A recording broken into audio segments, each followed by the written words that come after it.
Mutane da dama suna kamuwa da ciwon suga ba tare da sun sani ba, saboda ciwon suga ya zama ruwan dare akan mutane daban-daban. Wani sa'in mutum baya sani yana da ciwon suga sai abin ya yi tsamari.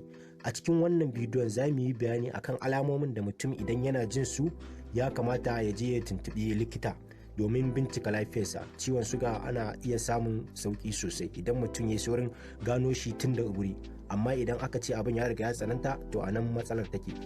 Amma kafin mu ci gaba ya kamata mu fara gane wai shi me ake nufi da insulin. Shi sinadarin insulin wani sinadari ne da ake samar da shi a jikin jinin mutum ko kuma a ce a cikin jikin mutum. Shi amfanin wannan sinadarin shine ya tace sugan da yake cikin jikin mutum ya fitar da shi idan suga ya yi yawa ta hanyar saisaita shugan a cikin jini. Shi insulin din nan yana zama kamar mukulli ne da yake buɗewa suga hanya ya fita daga cikin jinin mutum ta yadda ba zai illata shi ba. Ciwon suga cuta ce da ba a ɗauka daga wani zuwa wani, wato non-communicable disease kenan. Sai dai shi ciwon suga yana faruwa ne sakamakon canji da ake samu a cikin sinadaran da suke cikin mutum. Wannan sinadaran ko su ne ba komai bane, wani sinadari ne da ake kira da suna insulin. Kamar yadda muka yi bayani a baya, kun san me amfanin insulin. To yawanci shi wannan ciwon sugan yana faruwa ne ta dalilin karancin insulin ko kuma rashin insulin din gaba ɗaya a jikin mutum. Shi wannan ciwon suga wanda ake kira da diabetes mellitus ya kasu kashi biyu. Akwai type 1 diabetes mellitus sannan akwai type 2 diabetes mellitus. Shi wannan type 1 diabetes mellitus din nan sune yawanci ana samun shi ne sakamakon ma jinin jikin mutum ba a samun insulin din kwata-kwata a cikin jinin mutum. Shine yawanci ake ce musu, ana kiransu da insulin dependence kenan. Shi kuma wannan type 2 diabetes mellitus din yana faruwa ne sakamakon shi sinadarin insulin din baya aiki yanda ya kamata. Wannan su kuma ana kiransu da suna kenan insulin resistant. Ana nufin kenan shi sinadarin insulin din ba shi da tasiri wajen tace sigan da yake cikin jinin mutum.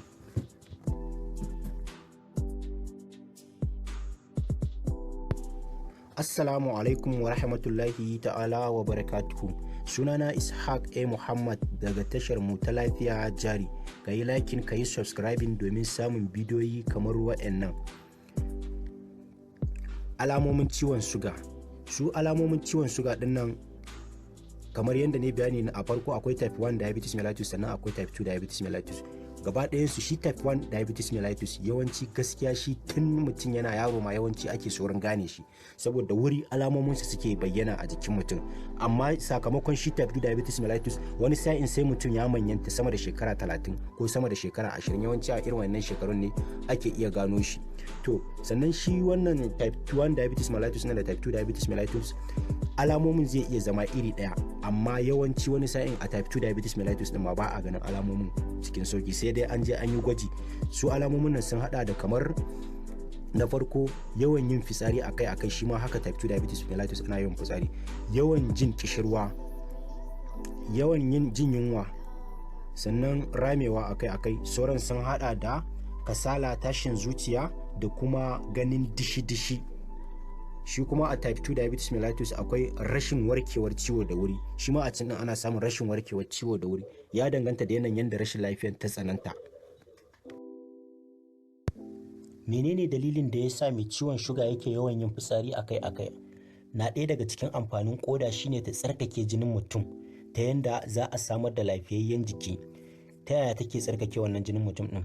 Tana tsarkake jinin mutum ne ta hanyar tura abubuwan da ba su da amfani ta hanyar fitsari, ta yanda mutum zai fitsarar da su. Shin me yasa mai ciwon suga yake yawan yin fitsari akai-akai? Idan ya kasance shuga ya yi yawa a cikin jinin mutum, koda ta kan yi tunanin ya za a yi ta rage adadin yawan shuga din daga cikin jinin mutum. Shine yasa sai ta zuke wannan shuga din, tana kokarin fitar da shi ta hanyar fitsari. Tana sa mutum kuma na yawan jin kishirwa ta yanda in ya sha ruwa za a ƙara kokarin zuke wannan shuga din, ana kokarin fitar da shi. Burin ta dai a nan wajen shine ya zamana ta rage adadin yawan shugan da yake cikin jinin mutum. Makiyu, kada mutum ya tunanin cewa idan yana yawan yin fitsari kuma shikenan yana da cutar ciwon suga. A'a, akwai abubuwa da yawa da suke sa yawan yin fitsari. Akwai daga cikin su akwai ciwon koda, sannan akwai magunguna da mutum idan yana sha, more especially akwai wasu magunguna daga cikin magungunan hawan jini. Sannan akwai idan mutum yana da cutar sanyi, shi ma yana sa yawan yin fitsari akai-akai. Sannan kuma akwai diabetes insipidus, shi ma zai iya sa mutum yawan fitsari akai-akai. Abu dai mai muhimmanci a je wajen likita domin tabbatarwa.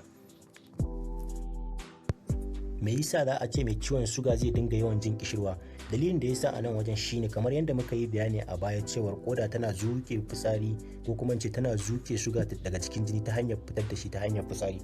Kawai shine dalilin da ya sa to wannan fitsarin da mutum yake yawan yi, ruwan jikinsa yana zukewa yana yin ƙasa. To idan ruwan jikin mutum ya ƙasa mutum zai zama da babu isasshen ruwa a jikinsa. To wannan karancin ruwa shine yake sa mutum zai dinga ji yana yawan jin kishirwa, domin a replacing din wannan ruwan da ya rasa. Idan ya sha ruwan kuma still sai a dinga kokarin ƙara fitar da shi ta hanyar rage shugan da yake cikin jinin mutum. Menene dalilin da ya sa mai ciwon shuga yake yawan jin yunwa akai-akai? Dalilin da ya sa mai ciwon shuga yake jin yunwa akai-akai shine kamar yadda muka yi bayani a bayar cewar shi insulin amfaninsa shine ya bude hanya ta yadda shi wannan shuga din zai je ya amfanar da gangar jiki. Hakan baya samuwa, sai a bar shuga din a cikin jinin mutum kuma yana kokarin cutar da shi. A nan wajen shi babban aikin shuga shine idan ya shiga cikin jikin mutum ta inda zai yi amfanar da shi. Idan ya zama na kwakwalwa ba ta iya sarrafa abincin da mutum ya ci sakamakon matsalar wannan sinadarin na insulin, sai kawai ta fara tunanin yadda za a yi ta zuzzuko naman jikin mutum tare da parts din da yake jikin mutum. To garin wannan zuzzukowa da take shine yake sa mutum sai kaga yana ta faman yin rama, ya ta ramewa mara adadi. Kawai ba komai bane yake sawa wannan yunkurin da kwakwalwa take dan zuzzuke wannan sinadaran da suke jikin mutum dan ta samu da karfi a jikin mutum, shine yake sa wannan rama, ba komai ba. To sauran alamomin ciwon suga sun hada da mutuwar jiki, yunkurin amai ko kuma yin amai, sannan kuma ganin dishi mutum ya gani baya ganin hoto yadda ya kamata, yana ganin shi dishi. Manya-manyan alamomin ciwon suga sun hada da na farko shine yawan yin fitsari akai-akai, sannan na biyu yawan jin kishirwa akai-akai, sannan na uku yawan jin yunwa akai-akai, sannan na ƙarshe shine yawan rama akai-akai. Wannan shine ƙarshen ciwon suga episode 1 wanda ya yi bayani akan alamomin ciwon suga, ya yi bayani akan su dalla-dalla.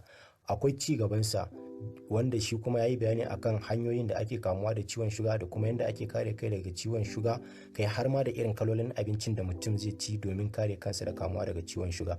Mun gode da kyau sosai da kuka ba mu lokacin ku domin sauraron mu da kuma kallon mu. Ka yi liking, ka yi subscribing domin samun ci gaba da kuma duk wasu bidiyoyi da suka danganci lafiyar al'umma. Mun gode, anjima.